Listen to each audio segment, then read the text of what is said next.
السلام علیکم ورحمۃ اللہ وبرکاتہ۔ امید کرتی ہوں آپ سب خیریت سے ہوں گے۔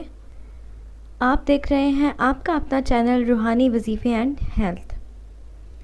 ناظرین، حضرت سعید بن ابی زید انصاری رضی اللہ تعالیٰ عنہ فرماتے ہیں کہ حضرت سعد بنت سعد رضی اللہ تعالیٰ عنہ فرمایا کرتی تھی کہ میں امام عمارہ رضی اللہ تعالیٰ عنہ کے پاس گئی اور میں نے ان سے کہا، اے خالہ جان، مجھے اپنی بات بتائیں۔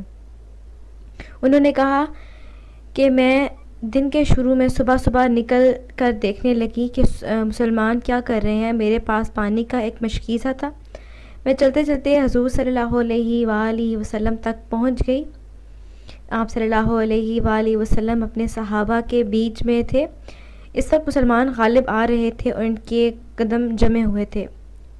پھر جب مسلمانوں کو شکست ہونے لگی تو میں سمٹ کر حضور صلی اللہ علیہ وآلہ وسلم کے پاس آ گئی اور آپ کے سامنے کھڑے ہو کر لڑنے لگی اور تلوار کے ذریعے کافروں کو حضور صلی اللہ علیہ وآلہ وسلم سے دور ہٹانے لگی اور کمان سے تیر بھی چلانے لگی۔ مجھے بھی بہت زخم لگے۔ حضرت سعد فرماتی ہیں کہ میں نے ان کے کندھے پر ایک زخم دیکھا جو کہ اندر سے بہت گہرا تھا۔ میں نے حضرت عمارہ سے پوچھا، یہ زخم آپ کو کس نے لگایا تھا؟ انہوں نے کہا، کما کافر نے، اللہ اسے ذلیل کرے۔ اس کی صورت یہ ہوئی کہ جب مسلمان حضور صلی اللہ علیہ وآلہ وسلم کو چھوڑ کر بھاگنے لگے تو کما یہ کہتا ہوا آگے بڑھا کہ مجھے بتاؤ کہ حضرت محمد صلی اللہ علیہ وآلہ وسلم کہاں ہیں؟ اگر وہ بچ گئے تو پھر میں نہیں بچ سکتا ہوں، یعنی یا وہ نہیں یا میں نہیں۔ پھر میں اور حضرت مصعب بن عمیر اور کچھ اور صحابہ جو آپ کے ساتھ جمع ہوئے تھے اس کے سامنے آ گئے۔ اس وقت اس نے مجھ پر تلوار کا وار کیا تھا جس سے مجھے یہ زخم آ گیا تھا۔ میں نے بھی اس پر تلوار کے کئی وار کیے تھے، لیکن اللہ کے دشمن نے جو ہے وہ انہوں نے پہنی ہوئی تھی، دروز پہنی ہوئی تھی جس سے ان کو نہیں لگے۔ حضرت عمار بنت غزیہ رضی اللہ تعالیٰ عنہ فرماتی ہیں، ان سے روایت ہے کہ ان کی والدہ حضرت عمارہ نے غزوہ احد کے دن ایک گھوڑے سوار مشرک کو قتل کیا تھا، مشرک کو، اور دونوں روایت میں یہ ہے کہ حضرت عمر رضی اللہ تعالیٰ عنہ فرماتے ہیں کہ میں نے حضور صلی اللہ علیہ وآلہ وسلم کو فرماتے ہوئے سنا، جنگ احد کے دن دائیں بائیں جس طرف بھی میں منہ کرتا تھا مجھے عمارہ بچانے کے لیے اس طرف لڑتی ہوئی نظر آتی تھی۔ حضرت حمزہ بن سعید رضی اللہ تعالیٰ عنہ فرماتے ہیں کہ حضرت عمر بن خطاب رضی اللہ تعالیٰ عنہ کے پاس چند اونی چادریں لائی گئیں۔ ان میں ایک بہت عمدہ اور بہت بڑی چادر تھی۔ کسی نے کہا کہ اس کی قیمت تو اتنی ہوگی، یعنی بہت زیادہ قیمت بتائی۔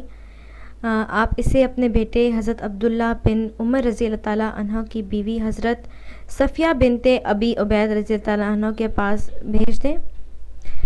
ان دنوں حضرت صفیہ نکاح کے بعد حضرت ابن عمر رضی اللہ تعالیٰ عنہ کے گھر نئی آئی تھی، یعنی ابھی رخصتی ہوئی تھی اور وہ دلہن تھی۔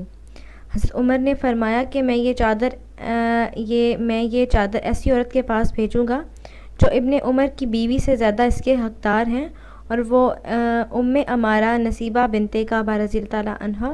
میں نے حضور صلی اللہ علیہ وسلم کو فرماتے ہوئے سنا کہ جنگ احد کے دن میں دائیں بائیں جس طرح بھی منہ کرتا مجھے امام عمارہ بچانے کے لیے اس طرف لڑتی نظر آتی تھی۔ ناظرین، حضرت حشام اپنے والد سے نقل کرتے ہیں کہ جنگ احد کے دن جب مسلمانوں کو شکست ہو گئی تو حضرت صفیہ رضی اللہ تعالیٰ عنہ آئیں۔ ان کے ہاتھ میں نیزہ تھا جسے وہ مسلمانوں کے چہرے پر مار کر واپس کر رہی تھی۔ اس پر حضور صلی اللہ علیہ وآلہ وسلم نے حضرت صفیہ کے صاحبزادے حضرت زبیر سے کہا، اے زبیر، اس عورت کی حفاظت کرو، یہ تمہاری والدہ ہیں۔ حضرت عباد رحمۃ اللہ فرماتے ہیں کہ غزوہ خندق کے موقع پر حضرت صفیہ بنت عبد المطلب رضی اللہ عنہ حضرت حسان بن ثابت رضی اللہ عنہ کے فارغ نامے قلعہ میں تھی۔ وہ بیان کرتی ہیں کہ حضرت حسان بھی اس قلعے میں ہم عورتوں اور بچوں کے ساتھ تھے۔ ایک یہودی مرد ہمارے پاس سے گزرا اور وہ قلعہ کا چکر لگانے لگا۔ بنو قریظہ یہودیوں نے بھی حضور صلی اللہ علیہ وآلہ وسلم سے جنگ کر رکھی تھی اور حضور صلی اللہ علیہ وآلہ وسلم سے ملاقات توڑ رکھے تھے۔ ہمارے اور یہودیوں کے درمیان کوئی مسلمان مرد نہیں تھا جو ہمارا دفاع کرتا۔ حضور صلی اللہ علیہ وآلہ وسلم اور مسلمان دشمن کے سامنے پڑے ہوئے تھے، انہیں چھوڑ کر ہمارے پاس نہیں آ سکتے تھے۔ اتنے میں ایک یہودی ہماری طرف آیا۔ میں نے کہا، اے حسان، جیسے تم دیکھ رہے ہو یہ یہودی قلعہ کا چکر لگا رہا ہے، اور اللہ کی قسم مجھے اس کا خطرہ ہے کہ کہیں یہ ہمارے اندر کے حالات معلوم کر کے ان دوسرے یہودیوں کو نہ بتا دے جو ہمارے پیچھے ہیں، جبکہ حضور صلی اللہ علیہ وآلہ وسلم اور ان کے صحابہ رضی اللہ تعالیٰ عنہ کفار جنگ میں مشغول ہیں۔ آپ نیچے اتر کر جاؤ اور اسے قتل کر دو۔ حضرت حسان نے کہا، اے بنت عبد المطلب، اللہ آپ کی مغفرت فرمائے، اللہ کی قسم آپ جانتی ہیں میں یہ کام نہیں کر سکتا۔ حضرت حسان نے مجھے یہ جواب دیا اور مجھے ان میں کچھ ہمت نظر نہ آئی، تو میں نے اپنی کمر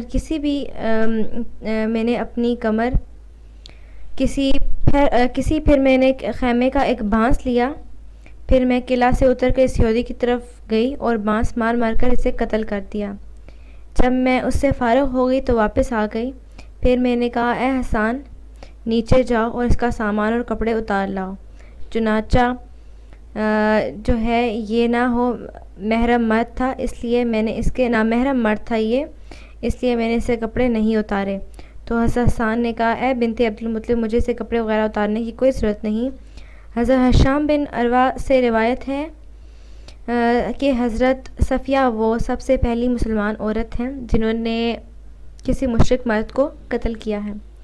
حضرت انس رضی اللہ تعالیٰ عنہ فرماتے ہیں کہ حضرت ابو طلحہ رضی اللہ تعالیٰ غزوہ حنین کے دن حضور صلی اللہ علیہ وآلہ وسلم کو ہنسانے کے لیے آئے اور کہا، یا رسول اللہ، کیا آپ نے ام سلمہ رضی اللہ تعالیٰ عنہ کو نہیں دیکھا؟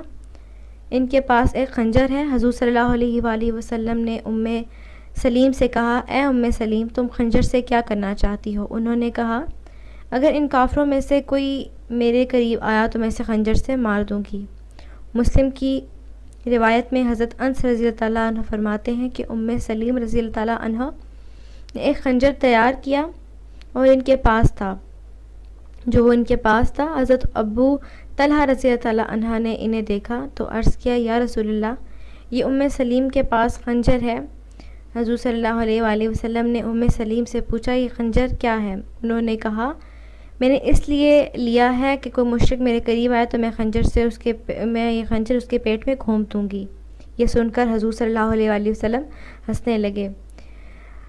حضرت مہاجر بیان کرتے ہیں کہ حضرت معاذ بن جبل رضی اللہ تعالیٰ عنہ کی چچا زاد بہن حضرت اسماء بنت زید بن سکن رضی اللہ عنہ نے خیمے کے بانس سے جنگ یرموک کے دن نورومی کافر کا قتل کیا تھا۔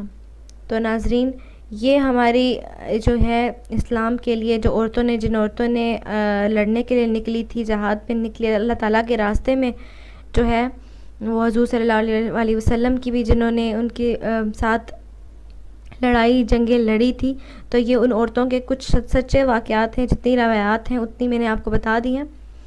تو ناظرین، امید کرتی ہوں آپ لوگوں کو آج بھی ہماری یہ ویڈیو پسند آئی ہوگی۔ مزید اسی طرح کی ویڈیوز دیکھنے کے لیے ہمارے چینل روحانی وظیفے اینڈ ہیلتھ کو سبسکرائب کر دیں اور بیل آئیکن پر ضرور پریس کیجیے گا تاکہ نئی آنے والی بھی تمام ویڈیوز آپ لوگوں تک پہنچتی رہیں۔ تو ناظرین، ابھی تک کے لیے اتنا ہی، اگلی ویڈیو تک کے لیے اجازت چاہتی ہوں۔ اپنا بہت سارا خیال رکھیے گا۔ اللہ حافظ۔